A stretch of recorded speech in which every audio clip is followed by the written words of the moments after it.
നമസ്കാരം. മലയാളി വാർത്ത ഇൻസൈഡിലേക്ക് സ്വാഗതം. ആലപ്പുഴ ഹരിപ്പാട് സ്റ്റേഷൻ പരിധിയിൽ ശനിയാഴ്ച രാത്രി നടന്ന ഒരു സംഭവം. 10ാം ക്ലാസ് വിദ്യാർത്ഥിനികളെ പീഡിപ്പിച്ചതിന് 2 യുവാക്കളെ പോലീസ് അറസ്റ്റ് ചെയ്തു. 2 പേർക്കെതിരെ ചുമത്തിയിരിക്കുന്നത് പോക്സോ കേസാണ്. മറ്റ് 2 പേർക്കെതിരെ അർദ്ധരാത്രിയിൽ വീട്ടിൽ അതിക്രമിച്ചു കയറിയതിനാണ് കേസ്. സാമൂഹിക മാധ്യമങ്ങളിലൂടെ പരിചയപ്പെട്ട 10ാം ക്ലാസ്സിലെ 2 വിദ്യാർത്ഥിനികൾ. ആ വിദ്യാർത്ഥിനികളെ കാണാൻ ഒരു വിദ്യാർത്ഥിനിയുടെ വീട്ടിൽ അർദ്ധരാത്രി 2 +2 വിദ്യാർത്ഥികളെത്തി. അപ്പോഴാണ് ആകെ ട്വിസ്റ്റ്. ഈ 2 വിദ്യാർത്ഥിനികൾ കഴിഞ്ഞ 2 വർഷമായി പ്രേമിക്കുന്ന കാമുകന്മാർ അവിടെ എത്തുന്നു. തുടർന്ന് കാമുകന്മാരും ഈ +2 വിദ്യാർത്ഥികളും തമ്മിൽ കൂട്ടത്തല്ല്. ബഹളം കേട്ട് അന്തം വിട്ട് വീട്ടുകാർ ഉണർന്നു. 4 പേരും ഓടി രക്ഷപ്പെടാൻ ശ്രമിക്കുന്നു. അതിനിടയിൽ കൂട്ടത്തിലൊരാളെ വീട്ടുകാർ പിടികൂടി. ഇയാളെ ചോദ്യം ചെയ്ത പോലീസ് മറ്റു 3 പേരുടെ വിവരങ്ങൾ മനസ്സിലാക്കി. വിശദാന്വേഷണത്തിലാണ് പോലീസിന് ഒരു കാര്യം മനസ്സിലായത്. കഴിഞ്ഞ 2 വർഷമായി ഈ 2 വിദ്യാർത്ഥിനികളെയും ലൈംഗികമായി ചൂഷണം ചെയ്യുകയാണ് ആ 2 യുവാക്കൾ. ആ 2 യുവാക്കൾ അർദ്ധരാത്രി കഴിയുമ്പോൾ ഈ പെൺകുട്ടിയുടെ വീട്ടിലെത്തും.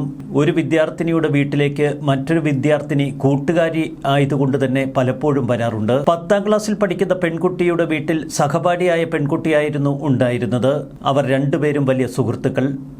ഇവരുടെ മുറിയിലേക്ക് അർദ്ധരാത്രി എത്തുന്നതോടെ ആ കാമുകന്മാരും എത്തും. ഇവരുമായി പരിചയമുള്ള യുവാക്കൾക്ക് 20ഉം 22ഉം വയസ്സ് പ്രായമുണ്ട്. പുതുതായി എത്തിയ കാമുകന്മാർ +2 വിദ്യാർത്ഥികളാണ്. ഇവർ പരസ്പരം കണ്ടുമുട്ടിയതോടെയാണ് വലിയ തമ്മിൽ തല്ലിൽ കലാശിച്ചത്. ആൺകുട്ടികൾ തമ്മിൽ തല്ലിയ ഈ വീട്ടിൽ പെൺകുട്ടിയുടെ അമ്മയും മുത്തച്ഛനും മുത്തശ്ശിയുമാണുള്ളത്. സാധാരണഗതിയിൽ ഇവർ 3 പേരും നേരത്തെ അവരവരുടെ മുറികളിൽ കിടന്നുറങ്ങും. പിന്നെ പെൺകുട്ടിയുടെ മുറിയിൽ എന്താണ് സംഭവിക്കുന്നത് എന്ന് പോലും അറിയുക ഇവർക്ക് നിർവാഹമില്ല. 22കാരനായ യുവാവ് മദ്യലഹരിയിലായിരുന്നു. അതുകൊണ്ടാണ് വീട്ടുകാർക്ക് ഇയാളെ തടഞ്ഞു നിർത്താൻ കഴിഞ്ഞത്. പ്രതികളിൽ ഒരാൾ പ്രായപൂർത്തിയാകാത്ത +2 വിദ്യാർത്ഥിയും. ഇക്കഴിഞ്ഞ ദിവസം പത്തനംതിട്ടയിൽ നിന്ന് നമ്മളൊരു വാർത്ത കേട്ടു. 5 മാസം ഗർഭിണിയായ ഒരു +2 വിദ്യാർത്ഥിനിയുടെ മരണവുമായി ബന്ധപ്പെട്ട സംഭവങ്ങൾ. ആ പെൺകുട്ടിയുടെ മരണത്തിന് പിന്നാലെ പെൺകുട്ടിയെ പീഡിപ്പിച്ച കേസിൽ ആലപ്പുഴ നൂറനാട് സ്വദേശിയായ അഖിലിനെ പോലീസ് അറസ്റ്റ് ചെയ്തു. 18 വയസ്സാണ് അഖിലിന്. പെൺകുട്ടിയെ ഇയാൾ സ്ഥിരമായി വീട്ടിലെത്തി പീഡിപ്പിച്ചു എന്നാണ് പോലീസ് കേസ് ചുമത്തിയിരിക്കുന്നത്. പോലീസിന്റെ ചോദ്യം ചെയ്യലിൽ ഇയാൾ ഇക്കാര്യങ്ങൾ സമ്മതിച്ചു. പെൺകുട്ടിയുടെ വീട്ടിൽ ആരുമില്ലാതിരുന്ന സമയങ്ങളിലാണ് താൻ എത്തിയിരുന്നത് എന്ന് 18കാരൻ വെളിപ്പെടുത്തി. പ്രതിക്ക് പ്രായപൂർത്തിയായി 6 മാസം പിന്നിട്ടതാണ് എന്ന് സ്ഥിരീകരിച്ചതോടെ കുറ്റസമ്മത മൊഴിയുടെ അടിസ്ഥാനത്തിൽ പോലീസ് അറസ്റ്റും രേഖപ്പെടുത്തി. പെൺകുട്ടിയുടെ ഗർഭസ്ഥ ശിശുവിന്റെ പിതൃത്വം തെളിയിക്കാനായി DNA പരിശോധനയ്ക്കുള്ള നടപടികൾ പുരോഗമിക്കുന്നു. പെട്ടെന്ന് പെൺകുട്ടിയുടെ ആരോഗ്യനില മോശമായി. തുടർന്നാണ് ആശുപത്രിയിൽ എത്തിച്ചത്. ആത്മഹത്യാശ്രമമെന്നാണ് പോലീസിന്റെ നിഗമനം. ഏതൊക്കെയോ മരുന്നുകൾ അമിതമായി കഴിച്ചു ഈ പെൺകുട്ടി. പെൺകുട്ടിയുടെ വീട്ടിൽ പോലീസ് നടത്തിയ പരിശോധനയിൽ ആത്മഹത്യാക്കുറിപ്പും പോലീസ് കണ്ടെത്തിയിരുന്നു. കുട്ടിയുടെ ബാഗിൽ നിന്നാണ് ആത്മഹത്യാക്കുറിപ്പ് പോലീസ് കണ്ടെത്തിയത്. അച്ഛനും അമ്മയും ക്ഷമിക്കണമെന്ന കുറിപ്പിൽ എഴുതിയിരിക്കുന്നു. തന്നെ ഒരു അധ്യാപികയായി കാണണമെന്നാണ് അമ്മ ആഗ്രഹിച്ചത്. അതിന് സാധിക്കാതെ പോയതിൽ തനിക്ക് വിഷമമുണ്ട് എന്ന് ആത്മഹത്യാക്കുറിപ്പിൽ പറയുന്നു. കടുത്ത പനിയെ തുടർന്ന് ആലപ്പുഴ മെഡിക്കൽ കോളേജ് ആശുപത്രിയിൽ പ്രവേശിപ്പിച്ചിരുന്ന +2 വിദ്യാർത്ഥിനി ചികിത്സയിലിരിക്കെ ഇക്കഴിഞ്ഞ തിങ്കളാഴ്ചയാണ് മരിച്ചത്. പത്തനംതിട്ടയിലെ വിവിധ ആശുപത്രികളിൽ പെൺകുട്ടി ചികിത്സയിലായിരുന്നു. നവംബർ 22-ാം തീയതിയാണ് പെൺകുട്ടിയെ വിദഗ്ധ ചികിത്സയ്ക്കായി ആലപ്പുഴ മെഡിക്കൽ കോളേജ് ആശുപത്രിയിലേക്ക് മാറ്റിയത്. അമിത അളവിൽ ചില മരുന്നുകൾ പെൺകുട്ടിയുടെ ശരീരത്തിലെത്തിയതായി സംശയമുണ്ടായിരുന്നു ഡോക്ടർമാർക്ക്. മരണത്തിൽ അസ്വാഭാവികതയുള്ളതുകൊണ്ട് മൃതദേഹം പോസ്റ്റ്മോർട്ടത്തിന് അയച്ചു. പോസ്റ്റ്മോർട്ടം റിപ്പോർട്ടിൽ പെൺകുട്ടി 5 മാസം ഗർഭിണി. ഇതോടെയാണ് സംഭവത്തിൽ പോക്സോ കേസടക്കം ചുമത്തി പോലീസ് വിശദമായ അന്വേഷണം തുടർന്നത്. പത്തനംതിട്ടയിലെ പെൺകുട്ടി അഖിലുമായി പരിചയപ്പെട്ടത് സമൂഹ മാധ്യമങ്ങളിലൂടെ. സമാനമാണ് ഇപ്പോൾ ഹരിപ്പാട്ടെ 10ാം ക്ലാസ് വിദ്യാർത്ഥിനികളുടെ കാര്യത്തിലും സംഭവിച്ചത്. നമ്മുടെ പെൺകുട്ടികൾക്ക് എന്ത് സംഭവിക്കുന്നു? ഇതൊറ്റപ്പെട്ട ചില സംഭവങ്ങൾ മാത്രമല്ല. കേരളത്തിന്റെ പല ഭാഗങ്ങളിലും 10ാം ക്ലാസ്സിലും +2-ലുമൊക്കെ പഠിക്കുന്ന പെൺകുട്ടികൾ വ്യാപകമായി ലൈംഗിക ചൂഷണങ്ങൾക്കിടയാകുന്നു. പോക്സോ കേസ് കടുത്തതാണെങ്കിലും ഇത്തരം പോക്സോ കേസുകളിൽ പെടില്ല എന്ന ആത്മവിശ്വാസം തന്നെയാണ് പീഡകരിൽ പലരുടെയും ഉള്ളിൽ. പരസ്പര സമ്മതത്തോടെയുള്ള ഈ ലൈംഗിക ബന്ധത്തിൽ പെൺകുട്ടി ഏതെങ്കിലും തലത്തിൽ പരാതി നൽകിയാൽ മാത്രമേ അപകടമുള്ളൂ. എന്താണ് നമ്മുടെ +2 വിദ്യാർത്ഥിനികൾക്കും 10ാം ക്ലാസ് വിദ്യാർത്ഥിനികൾക്കുമൊക്കെ സംഭവിക്കുന്നത്? +2-ൽ പഠിക്കുന്ന ആൺകുട്ടികൾ ഇപ്പോൾ ഇരയെ തേടി വേട്ടയ്ക്കിറങ്ങുന്നു എന്ന വാർത്ത അത് നമ്മെ കൂടുതൽ ഭയപ്പെടുത്തുന്നു. നമ്മുടെ സമൂഹത്തിന് എന്ത് സംഭവിച്ചിരിക്കുന്നു? സെക്ഷുവാലിറ്റി ആൻഡ് കൾച്ചറൽ ജേണലിൽ വന്ന ഒരു തലക്കെട്ടുണ്ട്, my iPhone changed my life. ഇതാണ് ഡിജിറ്റൽ ടെക്നോളജിയുടെ മറ്റൊരു പരിണിത ഫലം. പോണോഗ്രഫി ഉൾപ്പെടെയുള്ള ലൈംഗിക സംബന്ധിയായ വിവരങ്ങൾ സ്ത്രീകൾക്കിപ്പോൾ ഇഷ്ടം പോലെ ഓൺലൈനായി ലഭിക്കുന്നു. പ്രത്യേകിച്ച് കൗമാരക്കാർക്കിടയിൽ പലരും വാട്സാപ്പിലൂടെ ഇത്തരം പോൺ വീഡിയോകൾ പങ്കുവയ്ക്കുന്നു. പുതിയ ഡിജിറ്റൽ യുഗം സ്വന്തം ലൈംഗിക തൃപ്തിക്കും സ്വന്തം ലൈംഗികതയെ കൂടുതൽ മനസ്സിലാക്കാനും ലൈംഗിക കാമനകളെ സാധാരണമാക്കാനും സ്ത്രീകളെ കൂടുതൽ കരുത്തുറ്റതാക്കി. ഇവിടെ +2 തലത്തിലുള്ള കൗമാരക്കാർക്കിടയിൽ ഇതിന്റെ വ്യാപനം കടുത്തതാണ്. പണ്ടൊക്കെ പോൺ എന്ന് പറയുന്നത് ഒരു ബോയ്സ് സീക്രട്ട് വസ്തുവായിരുന്നു. ഇന്നത് ബോയ്സ് സീക്രട്ട് എന്നത് മാറി ഗേൾസ് സീക്രട്ട് എന്നായിരിക്കുന്നു. പെൺകുട്ടികളും സ്ത്രീകളുമൊക്കെ ഇഷ്ടം പോലെ പോൺ അഡൽട്ട് വീഡിയോകൾ കാണുന്ന കാലഘട്ടത്തിലാണ് നമ്മൾ ജീവിക്കുന്നത്.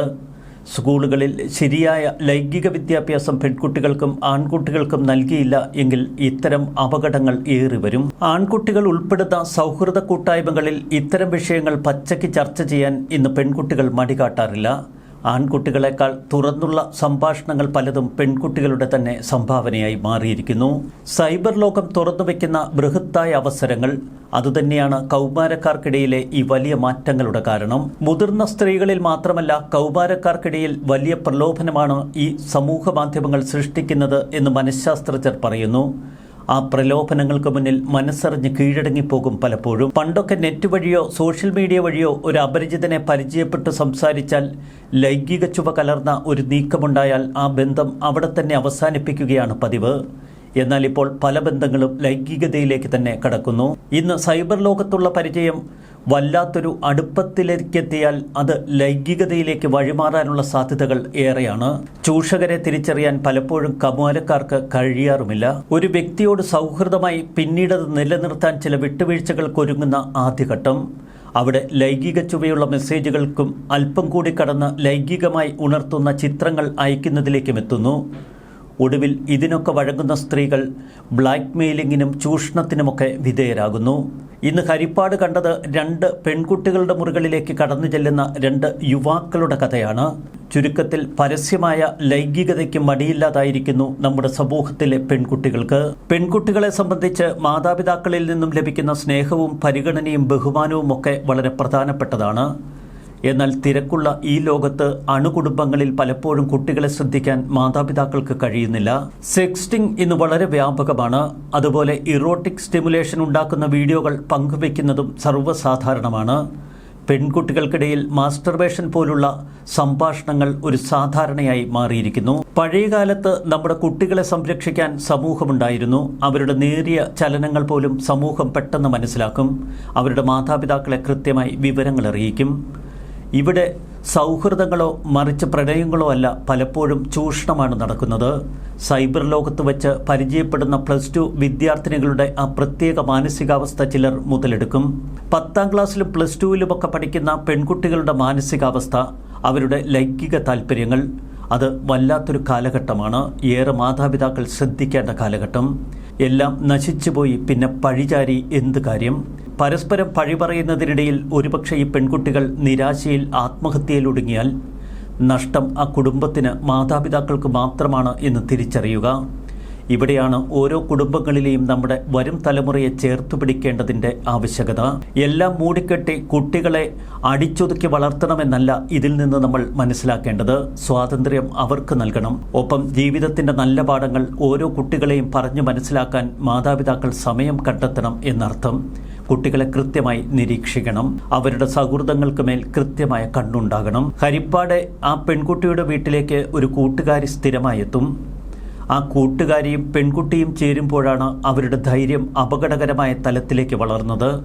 ഇത്തരം സാഹചര്യങ്ങൾ പ്രത്യേക നിരീക്ഷണത്തിന് വിധേയമാക്കണം ഓരോ കുടുംബങ്ങളിലും. ന്യൂസ് ഡെസ്ക് മലയാളി വാർത്ത ഇൻസൈഡ്.